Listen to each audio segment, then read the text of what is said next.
계획하시고 또한 우리를 구원하시기 위해서 이 땅을 창조하시고 우리에게 모든 것을 허락해 주셨습니다.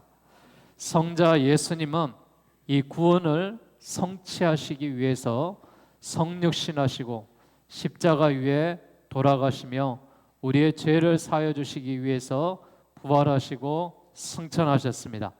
성령 하나님께서는 이 구원을 적용하시며 지금도 우리의 생애와 삶 가운데 함께 하시는 하나님이십니다. 진실로 우리가 예수 그리스도를 믿기만 하면은 왕 같은 주님께서, 선지자 같은 주님께서, 제사장 같은 예수님께서 하나님의 자녀로서 영생에 거하며 늘 회복된 삶으로 우리가 나아가게 하실 줄로 믿습니다. 오늘 특별히 예수님을 잘 믿는 믿음의 백성들이 되시고 예수님을 잘 믿는 믿음의 백성으로서 우리가 무엇을 행하며 예수님을 잘 믿는 것이 어떤 것인지 깨닫기를 원합니다. 예수님을 잘 믿는다라고 말하는 것은 특별히 속죄의 확신을 갖고 우리가 죄사함의 은혜로 삶을 살아가고 있다. 내 힘이 아니라 하나님의 은혜구나라고 살아가는 것입니다. 특별히 죄에서 벗어나 거룩한 삶을 살아가는 것이 예수를 믿는 자의 생애와 삶입니다. 나는 의로울 수 없사오나 죄인된 나에게 예수님이 들어오셔서 거룩하게 살아라라며 성도의 삶을 부여하셨습니다. 또한 우리가 예수님을 믿는다라는 것은 끝까지 주님 나라 가는 그날까지 믿음을 지키며 살아가는 것입니다. 이것이 우리를 향한 하나님의 뜻입니다. 하나님께서 이스라엘 백성에게 율법을 주신 것도 이런 믿음을 갖게 하시려는 겁니다. 죄의 권세에서 구원하시고 하나님의 자녀답게 하나님의 말씀대로 살게 하셔서 복을 주시려는 것입니다. 이것을 깨닫기 어려운 것이 아니라 율법으로는 하나님의 뜻이 이루어질 수 없기에 이 땅에 예수 그리스도가 구원의 복음을 가지고 구원의 확신을 가지고 구원을 선포하기 위해서 이 땅에 내려오셨습니다. 오늘 본문 1절에 보니까 성경에 이렇게 기록되어 있습니다. 율법은 장차 올 좋은 일의 그림자일 뿐이요 참 형상이 아니므로 해마다 늘 드리는 같은 제사로는 나오는 자들을 언제나 온전하게 할 수 없느니라 라고 말씀하셨습니다. 율법은 장차 올 좋은 것들의 그림자일 뿐이요 실체입니다. 해마다 반복해서 드리는 똑같은 희생 제사로는 하나님께 나오는 사람들을 완전하게 할 수 없고 온전하게 할 수 없습니다. 가장 심각한 문제는 속죄의 확신조차 갖게 하지 못한다라는 것입니다. 만일 완전하게 할 수 있었더라면은 제사를 한번 드리고 나서 왜 계속해서 구약의 시대에 제사를 드렸을까요? 죄의식을 가지고 살았기 때문에 내가 죄인이었고 또 죄를 지었다라는 마음을 가지고 하나님 앞에 속죄의 제사가 계속적으로 반복되었던 것을 우리가 알 수가 있습니다. 이것은 하나님이 원하시는 것은 아니겠죠. 속죄의 제사라는 것은 내가 지은 죄를 하나님 앞에 속죄했을 때 이제 내가 동일한 죄를 짓지 않겠다라는 약속을 가지고 살아가는 것입니다. 그러나 구약의 시대에는 완전하지 못하고 그 속죄가 깨끗해지지 않았기 때문에 계속해서 우리가 하나님 앞에 속죄의 제사를 드렸던 형식의 제사의 그 모습을 우리가 바라볼 수가 있습니다. 심지어 제사장이 타락하여 병든 짐승을 잡아다 바치기도 했고 재물을 가지고 돈 버는 장사꾼이 되기도 했고 하나님께서는 이런 이스라엘 백성들의 모습을 보시며 기가 막히셨겠죠. 계속해서 죄 짓는 이 이스라엘 백성들을 향하여 하나님께서 계획하셨던 것은 당신의 아들 예수 그리스도를 이 땅에 내려보내셔서 율법적인 신앙에서 건져주시고 예수 그리스도를 보냄으로 구원의 확신과 놀라운 은혜가 믿음의 백성들에게 임하게 하기 위해서입니다. 예수님 안에 진정한 예배자와 신앙인이 될 수 있는 우리의 삶이 되셔서 구원을 성취하셨던 이 단번의 희생제사가 무엇인지 오늘 말씀으로 깨닫는 우리 모두의 신앙인의 삶이 되시기를 주의 이름으로 축복합니다. 특별히 율법은 인간의 죄를 인간이 제물이 되어 속죄해야 되는데 황소와 또한 염소의 피로 대속하려고 하니 온전히 속죄할 수 없기에 죄를 깨닫는 일이 계속될 수밖에 없었다라는 것입니다. 율법은 율법 아래의 제사로 인하여 그 실체의 그림자로 남을 수밖에 없었습니다. 이 그림자에서는 완전한 것을 찾을 수가 없었죠. 그래서 율법에 따른 제사는 제사를 지내러 나오는 자들이 언제나 온전케 될 수가 없었습니다. 만일에 희생제물이 사람을 온전하게 할 수 있었다면 제사는 사람들이 단번에 깨끗해지고 또 다른 제사를 드리러 올 필요가 없었겠죠. 그러나 그들은 속죄의 날이 끝나기도 무섭게 죄를 저질렀고 그로 인해서 또 다른 속죄의 날이 필요했던 것입니다. 그런데 성경에 보면은 왜 그 속죄의 제사를 계속해서 드리게 했을까? 그럼 이 속죄의 제사를 드리지 말아야 되는데 드리고 나서도 똑같이 죄를 짓고 또 그 마음에 시원함이 없는데도 왜 이 제사를 계속해서 드리게 했을까요? 구약에서 이 제사의 제도를 드리게 했던 이유가 있습니다. 그것은 인간이 죄인이란 것을 깨닫게 하기 위해서 그렇습니다. 하나님은 창조주 하나님이십니다. 우리는 하나님의 피조물로서 삶을 살아가고 있습니다. 그래서 해마다 죄를 생각나게 하고 인간은 죄인이란 것을 깨닫게 하시기 위해서 또한 이 그리스도께서 오셔서 피 흘리심으로 죄 사함을 받게 하는 것을 알게 하시기 위해서 이 제사를 계속해서 드리게 하셨습니다. 그리고 오실 그리스도를 믿게 하기 위해서 이 하나님과의 관계 속에서 하나님은 창조주시고 인간은 피조물이라는 사실에 여기에 대해서 제사를 통하여서 우리가 죄 사함을 받고 또한 죄인이란 것을 깨달으며 다시 오실 구원자로 오실 예수 그리스도를 기다리기 위하여 이 제사의 제소가 계속해서 있었다라는 것입니다. 당시에 구약의 제사는 어떻게 드렸습니까? 황소와 염소에 의한 제사는 완전한 속죄의 효능을 가지지 못했습니다. 짐승의 피로 죄를 가릴 수 있었다면 그 인간의 죄가 사함을 받았겠죠. 그러나 인간의 죄는 본인이 책임져야 될 죄입니다.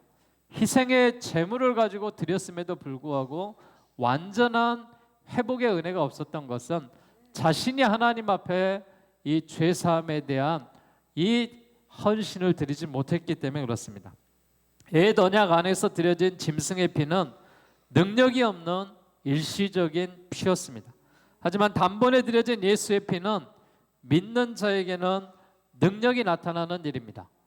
구약에 여러 모양으로서 제사를 드리고 속죄의 제사를 드리고 번제를 드리고 하나님 앞에 황소와 하나님 앞에 염소와 비둘기와 다른 모든 곡식들을 가지고 많은 제사를 드렸다면은 지금은 예수 그리스도가 단번에 십자가의 죽으심으로 인해서 우리가 더 이상 제사를 드릴 필요가 없게 된 것입니다.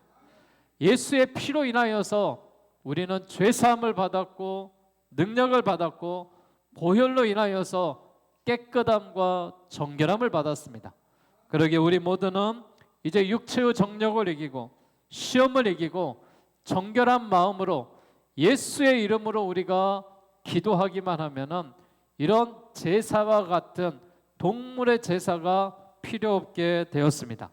예수의 피로 말미암아 생명의 구원이 능력으로 이제 우리에게 임하게 되었으니 우리 모든 그리스도인들이 이 예수 그리스도를 믿으시고 예수의 피에 놀라운 단번의 제사로 인하여 죄사함을 받았다라는 것을 깨달으시고 구원받는 자녀답게 믿음과 신앙생활하면서 하나님 앞에 영광을 돌릴 수 있는 우리 모든 그리스도인의 삶이 되시기를 주의 이름으로 축복합니다. 예수 그리스도를 통한 하나님의 뜻이 무엇일까요? 하나님은 준비 없는 제사와 예물을 원하지 아니하셨습니다. 이는 다 율법을 따라 드리는 것이었기에 제사와 예물과 번제와 속죄제는 원하지도 아니하고 기뻐하지도 아니하신다라고 말씀하십니다. 그래서 예수님은 하나님의 뜻을 아시고 성육신하셔서 하나님의 뜻을 행하기 위하여 십자가에 단번에 제사를 드림으로 죄의 문제를 해결하고 하나님의 마음을 만족하게 하시고 믿는 자에게 하나님의 자녀가 되는 권세를 허락해 주셨습니다. 예수님은 영원한 제사를 드리고 하나님 우편에 앉으사 그 후에 자기의 원수들을 자기 발등상이 되게 하실 때까지 기다리셨습니다.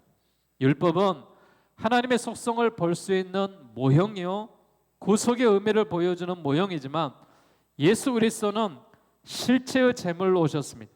그리고 온전한 제물로 십자가에 돌아가셨습니다. 그러므로 율법을 완성했다라고 말하고 있습니다. 마태복음 5장 17절에서 내가 율법이나 선지자를 폐하러 온 줄로 생각하지 말라. 폐하러 온 것이 아니라 완전하게 하려 함이다라고 말씀하셨습니다. 율법의 완성을 위해서 예수 그리스도가 이 땅에 오셨다라는 사실입니다. 예수 그리스도께서 자신의 몸을 드린 한 번의 제사로 말미암아 거룩함을 얻게 되었다라는 것입니다. 거룩함을 얻었다라는 의미는 죄사함을 말하는 것이고 곧 죄사함 받음으로 거룩하게 되었다라고 말합니다. 그래서 우리를 가리켜 믿음의 백성들 성도다라고 이야기하는 것은 너희가 거룩하게 된 자들이다라는 것입니다. 내가 너희를 위하여 희생의 십자가의 제물이 되었기에 이제 너희는 더 이상 피해 제사를 드리지 말고 나의 이름으로 십자가를 바라보며 회개와 보혈의 능력으로 임하라라고 말하고 있습니다. 예수 그리스도를 통하여 이루시려는 하나님의 진정한 뜻이 무엇이냐? 죄사함의 확신을 갖기 위한 것입니다. 거룩한 삶을 살게 하기 위한 것입니다. 끝까지 믿음을 지키게 하는 것입니다. 사랑하는 여러분, 우린 예수님을 믿고 살아가고 있습니다. 예수님을 믿는 자들이 더 이상 죄인의 모습으로 사셔는 안 됩니다. 우리는 죄인이 아니라 내 안에 하나님의 성령이 들어오셔서 죄 사함을 받고 깨끗한 의인의 삶으로 나아가시기를 바라겠습니다. 성도로서 거룩한 삶을 살아가시기를 바라겠습니다. 끝까지 믿음을 지키며 살아가시기를 바라겠습니다. 이제 우리가 구원의 확신을 가졌다면 감사의 삶을 사셔야죠. 우리가 구원의 확신을 가졌다면 봉사의 삶을 사셔야죠. 우리가 구원의 확신을 가졌다면 순종의 삶을 사셔야 되겠죠. 예수 그리스도를 믿음 안에 살아가셔서 진정 하나님이 원하신 뜻이 그리스도를 통하여서 우리 땅의 많은 사람들에게 이루어 주셔서 이제 우리 모두가 더 이상 죄인이 아니라 의인의 모습으로 삶을 살아가시고 십자가의 예수님과 동행하셔서 성도로서의 기쁨과 소망의 삶이 되시기를 주의 이름으로 축복합니다. 예수님의 사역이 무엇이었냐? 예수님의 온전한 사역은 이것이었습니다. 율법을 폐하는 것이 아닙니다. 예수님의 사역은 율법을 없애려고 하는 것이 아니라 율법을 완성시키시기 위해서 오셨다라는 사실입니다. 율법은 그건 무엇입니까? 하나님이 정하신 법입니다. 성경 말씀의 율법은 내 죄를 깨닫기 위해서 주신 것입니다. 율법은 하나님의 속성을 볼 수가 있고 율법은 하나님의 구속의 의미를 보여주는 모형이었습니다. 그런다 해서 우리가 그 율법이 우리 인간들에게는 필요 없는 것이다. 예수 그리스도가 이 땅에 오심으로 인하여서 율법은 이제 지켜지지도 않아야 될 법이다. 그렇게 이야기할 수는 없는 것입니다. 율법은 그리스도인이 살아갈 때, 이스라엘 백성들이 살아갈 때 지켜야 될 법도였습니다. 이거는 이 죄를 너희가 깨닫게 하시기 위해서 율법을 두셨는데 예수 그리스도는 이 율법을 폐하러 오신 것이 아닙니다. 율법을 완성하러 오셨다라는 사실입니다. 그래서 예수 그리스도는 실체의 제물로 오셨고 온전한 제물로 십자가에 돌아가셔서 그 율법을 완성한 것을 믿으시길 바랍니다. 예수 그리스도의 사역은 어떤 사역이냐? 속죄를 완성하기 위해서 오셨습니다. 아무리 인간들이 제사를 드려도요, 만족함이 없습니다. 하나님 앞에 흠없는 어린 양을 가지고 제사를 드려도 하나님이 기뻐 받아주셔야지만이 속죄의 제물로 인하여서 인간과 하나님의 관계가 유지되는 것입니다. 이런 제사가 없었다면 하나님과 인간이 관계가 없어지는 것이죠.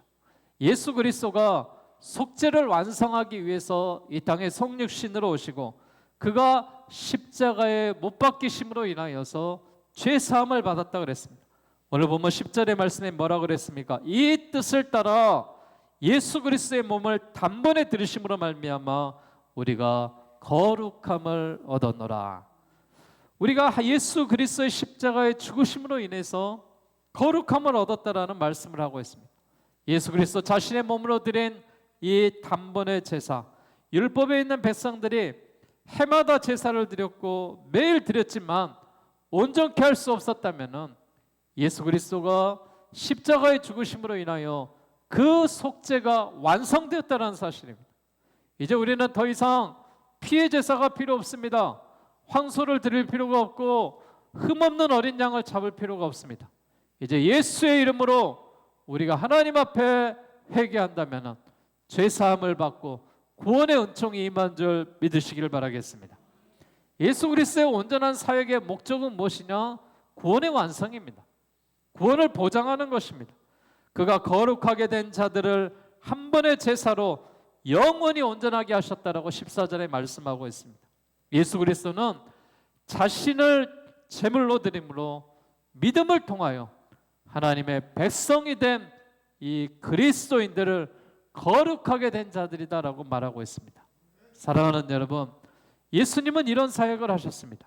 우리가 구원을 성취하신 왕이신 예수님, 구원을 성취하신 선지자신 예수님, 구원을 성취하신 제사장의 그 역할을 감당하셨던 이 예수 그리스도, 우리의 구원의 은총을 위하여서 율법을 완성시키시고 속죄 은혜를 베풀어 주시고 구원을 보장해 주셨던 예수 그리스도의 이 사역으로 인하여서 우리는 놀라운 은혜를 입고 믿음의 백성이 되었다라는 사실입니다. 오늘 말씀을 통하여서 이제 구약의 제사가 아니라 하나님 앞에 드려지는 예배하는 자로 설 수 있고 하나님의 성전에서 드려지는 이 예배를 통하여서 놀라운 하나님의 구원의 은총이 믿음의 성도들을 통하여 영광받게 된 줄 믿으시기를 바라겠습니다. 사랑하는 여러분, 예수 그리스도가 이 땅에 오셔서 진정으로 하실 일이 있어요. 그 일이 무엇이냐? 죄악을 깨닫게 하는 것입니다. 인간은 죄인입니다. 사람은 죄 가운데 속해 있고 나 스스로 이 죄를 사할 수 있는 능력이 없는 것입니다. 율법은 결코 내 자신을 온전하게 할 수 없다는 것을 깨달으셔야 됩니다. 오직 죄를 깨닫게 할 뿐입니다. 아울러 죄인이라는 현실의 문제에 직면하도록 하는 이 율법이 결국 내 자신을 그리스도께로 인도하는 역할을 하는 또 다른 은혜가 있는 것입니다. 사망의 몸이었던 내 자신을 깨달을 뿐만이 아니라 사망의 몸에서 건져줄 생명에 비친 그리스도의 영광을 동시에 바라볼 수 있기를 바랍니다. 오직 하나님의 은혜가 아니면 구원받을 수 없음을 철저하게 깨닫고 영생의 길을 보여주신 예수 그리스도를 온전히 믿음으로 말미암아 하나님이 기뻐하시는 삶을 살아가셔서 우리가 죄인이란 것을 깨닫고 예수님이 죄사함을 주셨다라는 사실을 깨닫는 우리 모두가 되시기를 주의 이름으로 축복합니다. 우리는 이제 거룩하게 하셨습니다. 예수 그리스도로 말미암아 내 자신이 거룩하게 된 것은 내가 노력해서 얻은 것이 아닙니다. 어떻게 죄인이 스스로가 죄를 용서할 수가 있습니까? 더 이상 우리가 할 수 없는 일이죠. 하나님 앞에 죄인이다라고 고백했을 때 우리를 거룩하게 하시는 예수 그리스도가 너희는 이제 더 이상 죄인이 아니라 의인이다라고 말씀해 주시는 것입니다. 의롭다 칭함을 받고 내 자신의 심령 가운데 내주하시는 성령의 역사하심을 통해 거룩하게 변화로 주어진 것입니다. 그러므로 하나님이 진정 기뻐하시는 일은 그분의 아들 예수 그리스도를 참되게 믿는 것입니다. 창세부터 하나님이 주고자 계획하신 하늘에 속한 모든 신령한 복을 누리고 살아가는 믿음의 백성답게 우리가 거룩한 백성이라는 사실을 기억할 수 있기를 바라겠습니다. 또한 영원히 온전하게 하셨기 이 사역이 예수님의 사역이라는 말씀처럼 날마다 공급되는 은혜를 누리며 살아가시고 비록 삶의 현장에서 만나게 되는 위협과 유혹으로 하여금 현실과 타협할 것을 요구하는 치열한 전투 속에서 우리가 삶을 살고 있지만 죄를 이길 수 있는 그 능력을 공급받고 있다라는 이 은혜의 보좌를 기억하면서 영원히 온전하게 하실 여호와 하나님이 예수 그리스도라는 사실을 믿으시길 바랍니다. 오늘도 예수 그리스도를 참되게 믿음으로 그리스도 안에서 거룩한 자로 발견되어 거룩하게 살 뿐만이 아니라 그리스도의 장성한 분량에 이르기까지 날마다 주어지는 온전한 능력으로 완전을 향해 나아가는 삶을 살아가는 그리스도인들이 되시기를 바라겠습니다. 여러분, 한 사람 한 사람 한 사람이 예수 그리스도께서 십자가에 달려 죽으심으로 인하여 여러분의 죄가 사함받았고 여러분이 믿음과 신앙생활을 해 나갈 때 거룩한 백성이다라고 하나님이 칭해 주셨으며 이제 여러분과 함께 영원한 나라 하늘나라에서 주님이 왕노릇하며 예수 그리스도가 천국에서 우리와 함께 영원토록 거하실 그 보좌에 나아가서 우리와 함께 동행하며 우리와 함께 영원한 나라에 거하게 하실 줄로 믿습니다. 우리 모두가 날마다 이 하나님의 은혜대로 살아가셔서 기쁨과 소망으로 살아가시고 늘 행복한 삶을 살아가셔서 주님께 영광을 돌릴 수 있는 우리 모든 그리스도인의 삶이 되시기를 주의 이름으로 축원합니다.